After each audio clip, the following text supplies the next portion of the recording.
Spoilerin time, the show where we take all the hard work we do on Cordkillers, figuring out this whole streaming universe, and then watch some stuff and talk about it. This week, we're going to talk about Larry Sanders' show, episodes 11 and 12 of season 2, Picard's second episode, the new Pope's third episode, and the finale of The Good Place. I'm Tom Merritt. He's Brian Brushwood. Heck yeah, but most importantly, we got to do a real brief check-in on our movie draft.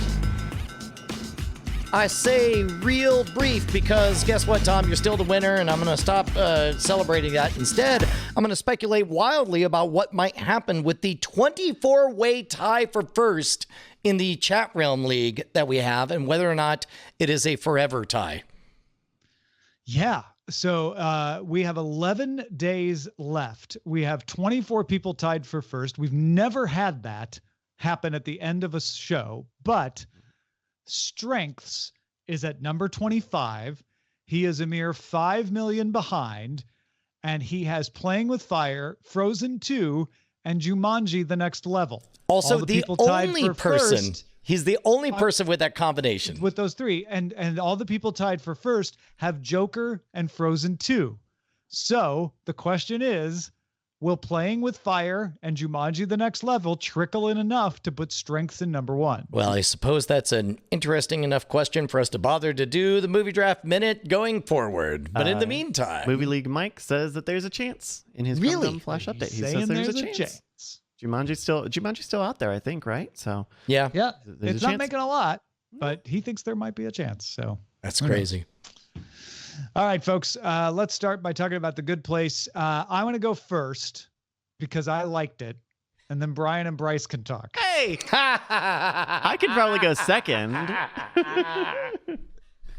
I enjoyed it because what I was personally worried about most of this time is, how do you explain the afterlife? How do you have this end up in a way where I think, yeah, okay, I guess I'll buy that, and also stay true to one of the things that I've enjoyed the most about this series, which is it is a course in philosophy hidden deeply below all the comedy. I liked that they set up the fact that really what gives life meaning is not knowing whether there's an afterlife. And that was my biggest problem. I was like, how can you have this work if you know there's an afterlife and you know what happens? And they basically short-circuited that and said, what if you could plan the afterlife and you could make it be everything you wanted to be and fix all the problems, and you realized that what gives any existence, whether it's afterlife or regular life meaning, is the ability to have an end, the ability to go beyond into something where you don't know what it is anymore. And I found that to be consistent with my own way of viewing, which is we don't know what happens after we die. Everybody's got good guesses, and lots of people are real convinced that their guess is right, but we've never had anyone report back from being permanently dead as to what happened to them. So I like that they said, you know what we do have to do is create a situation where you can just be gone, and that will give your time meaning. And then I like that we just got a nice goodbye to each character. And even in one case, a character that didn't say goodbye, who cheated the system and became somebody who would end up working for the demons. I liked it. I thought it was balanced. And I thought the way they wrapped up the stories and why each one of the characters would have decided to move on or not was satisfying for me. I will never know what it would have been like to watch this entire series all in one run. I suspect that I would love everything, including the end, if I had watched it that way. I'm somebody who didn't hate the end of Lost, didn't hate the end of Battlestar Galactica, but in a very strong way, I didn't see, I'm not even going to say I hated the end. I didn't see the point in it. Last week, I speculated, what if they made a scathing indictment of the entire idea of an afterlife? What's the point of a middle step if you're just going to, end up going to oblivion anyway? They did an okay job of showing it as a two-way street. You had one person step down from the afterlife into mortality. You had another person step into the being a supernatural being, and then three people who just, eventually died anyway. I don't know. I'm not mad. I just don't see the point of the last 3 episodes. I don't know what I got out of any of that. There's a good story to be had for someone to make a sequel to The Good Place, picking apart all of the things to pick apart. I had a lot of stuff to pick apart about the show. Not the finale was what it was, but about just the whole show. I mean, The Good Place people just leave. Do they die? Can they kill themselves? Michael couldn't. Michael's a demon, but he's acting like a human. But now he gets to be a good boy. They totally pawned off and then ran off like they had just pulled off the con of the century. Mm-hmm.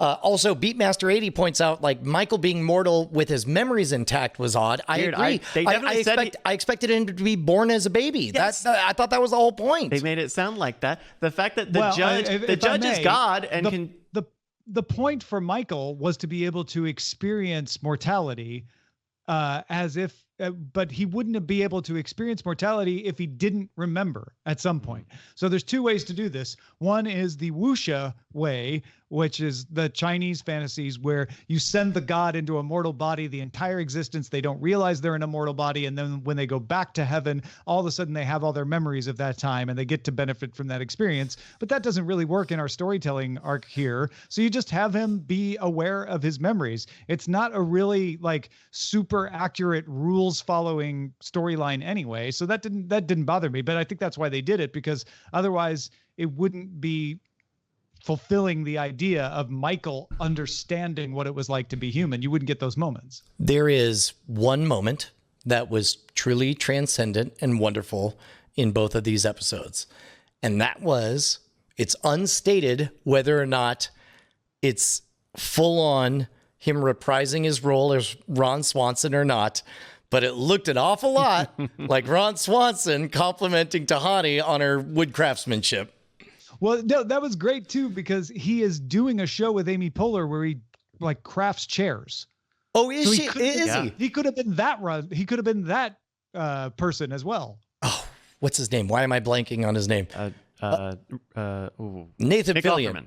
Sorry, Nick Offerman. Nathan Fillion. That would be good. I went to The Good Place with really, really good points. I think for what it was, which is kind of what I have finally sussed out about the show, I guess in this season or in the last one, is like, it's going to be about these characters and it's really going to be about giving them fulfilling emotional arcs. I really liked Tahani's, especially. That one felt like I really understood her growth as a person and getting that relief when her parents come in and they understand kind of what they did and that it wasn't this big long drawn out thing and everyone just really accepted it. I think that's a really good sense rather than like having drama in The Good Place. It seems like the perfect Good Place would not create drama around an apology. So if that felt good. That was also the moment where I thought they communicated fairly subtly and effectively, like, because she's there with her sister. I don't know that we ever saw her sister die or whatever, but they effectively communicate that we're looking at eons and eons of time. So of course everybody's dead and everybody shows up. So of course her sister's there and her parents and everybody who you care about. I think part of me wouldn't have minded watching Eleanor see her great grandnieces or something, like playing in that space a little bit, the idea of this unbelievably infinite timeline. But I mean, again, I didn't dislike it. I just didn't see much of a point to, I don't know what I got out of the last 3 episodes. Well, I already said what I got out of it. So yeah. I think we're kind of, we're just in circles. I think it's time for me to move on. Jeremy, bury me, man. Go through the. How many Baramies are we going to talk about this? Let's move on from talking about a great attempt to discuss the unknown implications of the afterlife to talking about the Pope. The new Pope is episode 3, wherein we finally see John Malkovich become the Pope. Tom, I think I don't like this show. I'm not sure if I like this show. I'm going to give it one more before I decide whether I like it or not, because I really need to see John Malkovich be the Pope for more than one episode. But this is where I was hoping to see indications that, like, okay, now he's Pope and here's where we're going. And I honestly, I feel like this episode was 20 minutes long, even though I know it wasn't. Yeah. You're forgetting how much of it was that super hot intro sequence, though. Like those girls dancing. Man, that was hot action. I appreciate that they keep changing it every week. But also, I like this week. This week was a good week. It was a good week. Really, just more crybaby Brannix. And I think that's a really tough. But, okay, I know last week, if I remember correctly, you were saying, I love everything about Brannix, and I can't wait to hear him cry more. But what I really wish is for more breaking the fourth wall references to the fact that he's played by John Malkovich. Is that, or maybe I'm imagining, is that not what you said? Did I get mixed up? That's word for word, Brian, as I remember it, yeah. That didn't happen. Bryce asked for him to say, I wonder what it would be like being John Malkovich. And, he didn't actually say that. And for him to say, I'm not a fan. That is the only excuse I will give to them is that he has a track record of that fourth wall breaking kind of storytelling. So that was like a one-time hall pass that I wrote for that. But I agree. Sure. I didn't really care for that. Okay, that's fine. Yeah. The bad wig guy bringing the woman to the rich lady's house to sleep with the slow development son. I'm sure that's paying off. Why are we still talking about this woman? Sure that's so bizarre that we're still dealing with Esther. Yeah, I mean, you've basically made Esther the B plot by this episode. Yeah. And Esther relies entirely on Lenny for the motivation and movement of her story. And so all I can figure is Lenny's waking up next week and he'll wonder what's up with Esther. And I don't know what the motivation behind this guy, other than they were trying to take care of Esther, right? So maybe they hired him to come in and motivate her to go do this. But yeah, it's a weird B plot, I have to say. I think it's interesting that they're setting up Brannix or Pope John Paul III to be a very compassionate pope, because obviously also, those names way on the nose. Like, I mean, Francis II, like, well, we're talking about Pope Francis. You're like, Pope John Paul III. I kind of dig that. Because that's what happens. Mm-hmm. I mean, the reason we have John Paul is because John Paul I was like, I'll just be the last two popes. And then John Paul II was like, well, he died real fast. I guess I'll just be John Paul II. Like, I know that's not really how they were chosen, but that's kind of how they felt in real life. Yeah. And so this rings true to me. Like, yeah, they probably would just pick Francis II. Why not? But I like that they're setting him up to be a very compassionate pope, because obviously at some point Lenny has to wake up. I prayed to God and the new pope that Lenny You prayed to the new pope's writer's room? Sometime soon that he wakes up, please. Because then that's the conflict of this season. What happens when there are two popes, not a Netflix movie? And what happens, especially when one of those popes is really ruthless? What happens? And we're still not there yet somehow. Yeah, we're on episode 4. Maybe by episode 4. Episode 4. Oops. Yeah. Hurry up, slowpoke. I don't know. Okay. Hypothetical sideways tangent universe. Next week is bad. Do we keep watching? We can drop shows. More shows are coming up. I mean, Lock and Key is coming up. Better Call Saul is coming up. We got a lot of shows. We can make a collective decision on that. Not a spoiler, but I'm give it one more week. And then we make an evaluation. Yeah, not a spoiler. We have a conclave, and until we reach a unanimous choice, we just keep revoting. Then we puff up the white smoke. That means we're watching Yes. Lock and Key, which, by the way, I'm terrified to watch. I love that story so much. I am terrified. You were like, I can't wait, and then the truck came close, and you're like, no, I don't want to go in the house anymore. It's too scary.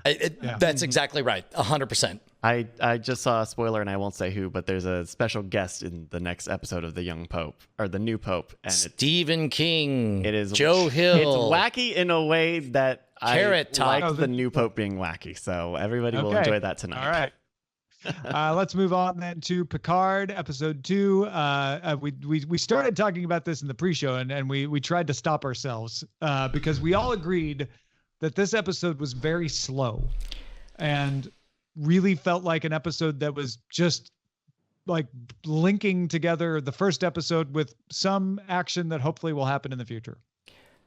Tom, Yes. I didn't like it. I didn't like it. It was boring. It was bad. It was boring. I didn't like it because it was bad and boring. And I didn't think it was bad, and I wouldn't say I didn't like it, but I do get what you're reacting to more strongly than I am, which is it was a lot of like, okay, but when are things going to happen? Like, I'm going to have more conversations about the genetics. We got to see more of the alternate Dodge on the Borg cube, but I didn't feel like we made any progress other than realizing that the Vulcan that came up to her at the end of episode 1 is part of some secret Romulan thing. And so it was all set up. It was set up of like, what's his real motivation? Which you could get away with, but sadly, if I was going to edit this and fix it for time, I would carve off exactly 1/3 of it. And unfortunately, 100% of the leavings would include Picard. Like, he was the least relevant, interesting character in the entire episode. He didn't go anywhere. Yeah, or do anything. The one scene that I did enjoy was him coming back to the Federation, because when I saw the trailer saying like, and Picard will take off with a whole new crew without being part of the Federation, I'm like, that doesn't sound very Picard to me. This is the scene I needed. I needed that scene of him saying, I'd like to come semi out of retirement. It's very reasonable. Here's what I want, and be denied. The half of the scene I didn't like was them just kind of flat out dismissing him based solely on his recent interview weighed against his entire experience. I needed a more nuanced, like, Picard, I'd love to, but after that interview, it would be impossible for me to improve this. You know that, right? Instead of a little temper tantrum of like, screw you, Picard. We never liked you anyway. Yeah, and this is a totally irrational issue, but I really didn't like seeing the AI doctor lady outside of that institute and at his chateau. I understand you could teleport anywhere, sure, whatever, travel's nothing, but it felt, I don't know, everything about, what bothered me about that? It wasn't that she was at his chateau. It was that it was them sitting down and talking again. Like, we got that scene. Yeah. When I see her again, I expect them to be doing something, not sitting down and talking again in a new location. Yeah. What did you think of the Android 9/11 scene that we got? That was a little disappointing. I mean, on paper, if I write out what happened, I like it. Like, oh, okay, the androids got infected by something, we don't know what, and turned against their masters.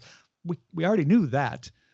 Having him like try to laugh at jokes, I don't know, it just didn't feel as well executed as the rest of the story has been. Yeah, and I feel like unfortunately, They tried to hang emotional constructs on something that almost certainly the synthetics reacted not out of an emotional place. It wasn't that they were bullied and decided to rebel. Right. So since none of us are going to believe that's the reason, why are you selling us on this kind of vague synth racism thing that you're doing? It felt, well, I guess they're trying to bolster the anti-synth sentiment that is driving this whole plot, which is if there is a synthetic made by Data out there, they're in danger because synthetics are illegal.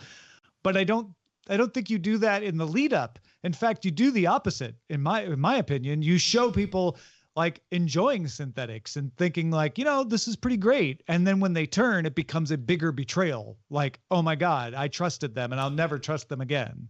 Yeah, I almost feel like we'd be better off with Sideways universe. Imagine that there's a birthday party and it's being catered by synthetics and everything's great up until the synthetics don't have a sense of humor and they ruin a moment by being gross or literal or whatever it is, to where like I would love to be nudged on the side of humans and find myself saying like, goddamn synthetics, what do you do? Why do you got to mess everything up? Like that would be like, I don't know. In any case, the broad strokes I'm still enjoying. I'm still enjoying where the story's going. There's a version, a sect of the Romulans that's worse than the Tal Shiar. There's a mystery of why the synthetics rebelled. There's a mystery of where Data's daughters came from. I'm liking all the mysteries and I'm liking all the pieces. I just didn't really like all the execution in this episode. Plus, also that very first, in fact, remember one week ago, we were warned that Merrill Barr had seen the first 3 episodes all in one unit, and he cautioned us to remember that the whole first 3 episodes are one chapter. So I'm going to assume this is just Sleepy chapter 2 of 3. Yeah.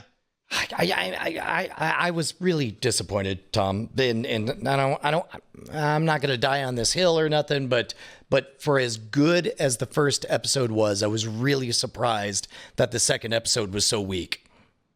Yeah, this is one where I fully expect it to pick back up in the next episode. So I'm very much looking forward to it. Yeah. Let's talk about Larry Sanders. Larry's birthday and being there, both shakeups in the cast. We have Jeremy Piven's character get fired in favor of another writer. And we also have a band leader brought in being there, and that threatens Hank as the band leader sort of becomes the sidekick. How did you like these two, Tom? I liked being there. Okay. Larry's birthday kind of sucked because I thought it sucked. Like it. The Jeremy Piven stuff could have been really interesting, but they overplayed it. For comedy, and it didn't work for me that well. Being there, I didn't like any of the Francine stuff. That felt super dated. I didn't believe Larry would act that way towards Francine. The Hank bandleader stuff, though, I kind of enjoyed that. That was fun. Yeah, it definitely played into a believable trope of him being I don't know, super sensitive, super scared, super, worried about his position. Also the guy they got, which E. Clay Thomason claims was the guitarist from Spandau Ballet, felt real. I felt like that was a pretty funny band leader that could have been a band leader on a late night show for sure. Yeah, him blowing everybody off and saying, I'm out of here, kind of over nothing. That was unbelievable. But yeah, right? I chalked that up to, well, this is back in the time when you wrapped it up when your minutes hit, and that's what they had to do, I guess. Yeah, I wouldn't have minded 2 or 3 episodes of like tension before that got resolved. Yeah, agreed. But yeah, I don't know, not my favorite 2 episodes. Yeah, soft couple of. It's been a soft couple of weeks, and again, like I don't know what it's like to watch Larry Sanders straight through, but the last few episodes have not been as strong as the earlier ones. Well, Judd Apatow didn't write them. Maybe, I don't know. There it is. He only wrote the Larry Loses Interest episode so far this season, so maybe that's it. I don't know. That's really all I got to say about it, though. Honestly. Yeah, I wish there was more to chime in on, but anyway, it's fine as filler. It's great. I enjoy having something that my wife won't be mad if I watch without her. All right, folks, that's it for Spoilerin Time. Thanks for letting us spoil you. You get these episodes early if you're a patron, so think about that and drop us a buck. Patreon.com/Cordkillers. We'll spoil you again next time.